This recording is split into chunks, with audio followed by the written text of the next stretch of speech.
everybody, I'm Hugh Amano. I'm with foodonthedole.com. Today I'm at the chopping block in Chicago, Illinois, and I'm going to show you how to make some really delicious ginger cream scones.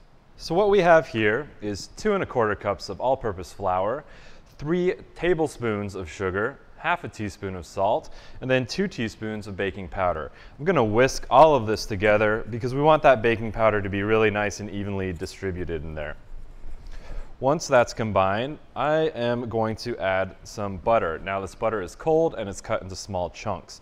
The reason for the small chunks is because it makes it a little bit easier to work the butter into the flour. The reason it's cold is because anytime you're baking and you want a nice flaky pastry, you want the butter to kind of make layers in between the flour. That way when it bakes, moisture evaporates, and you get those nice layers. It all kind of goes together in there, all right? So I'm gonna get the butter right in. I'm just gonna work this in with my hand. Now, some people have really warm hands, and if you're one of those people, you don't wanna melt that butter, you might wanna consider using a food processor or perhaps a pastry cutter. For me though, I'm gonna be okay, and what I do is just kind of work the butter through and let it fall into the bowl. All right, none of this keeping it in your hand. You really want it to fall out into the bowl. And what we're doing here is we're just breaking that butter up, we're getting it mixed in with the flour and the sugar and all that other good dry stuff, and we're just gonna get it nice and incorporated. Again, we're going for nice layers here, and that happens when the butter is cold and it stays separate from the flour. If this were to just melt into the flour, all that would happen is you'd have like a hockey puck disc of pastry, and we don't want that. So just keep working at it. You're going to see that it'll get a little more crumbly. It's going to become a little more like coarse, wet sand, okay? Don't worry, it's going to look kind of dry. Don't worry about that too much, okay? Because we still have some cream and eggs that are going to go into this. All right.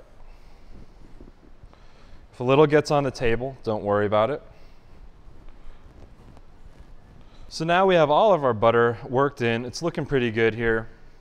I'm going to get in half a cup of cream and 1 egg and about a teaspoon of vanilla. Now in here, I've got my egg. You kind of want to just give it a little head start. You don't have to make it completely scrambled, but you do want to kind of give it a little bit of a head start because we don't want to overwork these scones. That's going right in, as is our vanilla.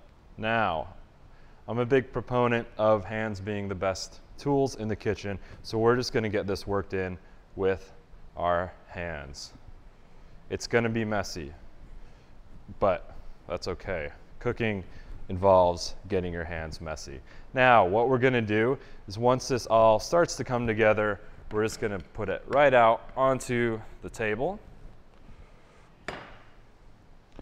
We're gonna get a little bit of candied ginger. It's chopped really nice and fine. We're gonna work that in. And just very slowly start bringing this together. It's gonna be a very dry looking dough, but again, don't worry about that too much. All that butter is gonna keep things nice and moist. It's gonna be a really delicious scone. It's important that you don't overwork the protein in here that's called gluten. That will make things really dense and tough and chewy. So I'm just gonna pat it around until it comes together like so.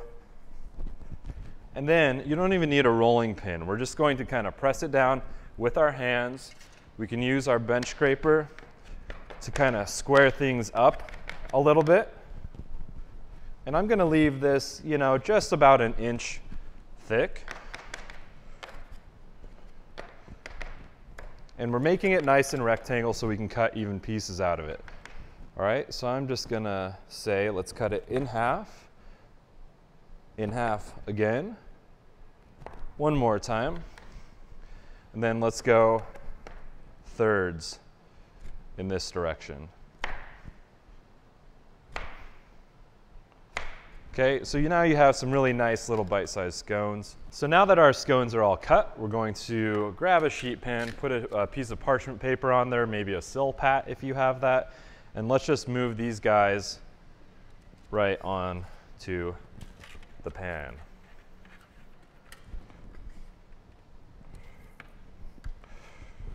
Now, let's try to keep them in relatively even order.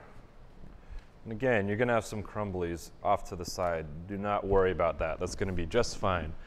Then we're going to brush the tops of these with just a little bit of cream. This is going to help it stay really nice and shiny, golden brown.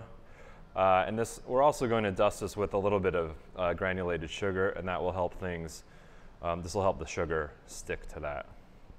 This is just a really great, easy Sunday morning brunch type of thing, or just to have with some coffee.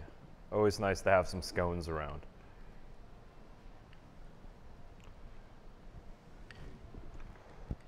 Now that our cream's on these, we're going to just sprinkle some granulated sugar. You could use really coarse sugar, that always looks nice, but this will just give it a little bit of texture, a little bit of sweetness as well. And now we're going to go ahead and pop these into an oven, about 400 degrees or so. Check them after 15 minutes. And here's our lovely ginger scones. Really nice golden brown on top. You can also poke a small knife into them, make sure it comes out clean. This is all set to go. Put it on a nice platter, serve it with some coffee and cream, and you're all set. Again, I'm Hugh Amano with foodonthedole.com.